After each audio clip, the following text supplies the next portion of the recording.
زيارتنا اليوم إلى أحد أغرب المساجد في العالم، وسوف نبدأ في هذه الحلقة بدولة بروناي.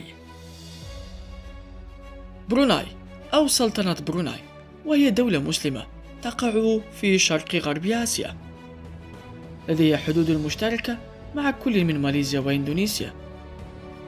تعتبر بروناي من الدول المتقدمة، فهي تحتل المرتبة الرابعة في مؤشر التنمية البشرية بعد سنغافورة وكوريا الجنوبية واليابان بين دول جنوب شرق آسيا. وطبعا بروناي هي دولة مسلمة قد اعتنق الإسلام ملكها في القديم وأصبحت دولة مسلمة. سلطنة بروناي ويحكمها سلطان بروناي أو بروناي دار السلام أو أمة بروناي أرض السلام. كما قلنا هي دولة مسلمة تقع على الساحل الشمالي لجزيرة بورنيو في جنوب شرق آسيا، تفصلها ممران حدوديان مع إندونيسيا وماليزيا أيضا. لكن رحلتنا اليوم، خصوصا رحلة المساجد، سوف تذهب مباشرة وتنطلق إلى عاصمة بروناي لكي نكتشف معا مسجد السلطان عمر علي سيف الدين.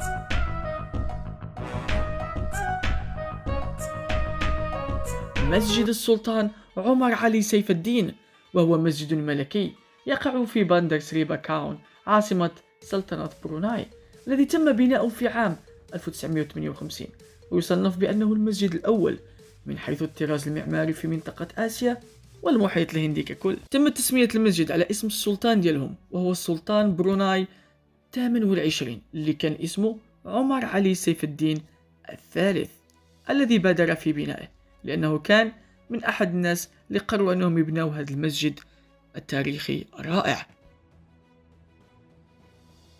وراء المسجد كان هناك واحد المجسم ديال واحد السفينة اللي كتمتاز بهم بروناي.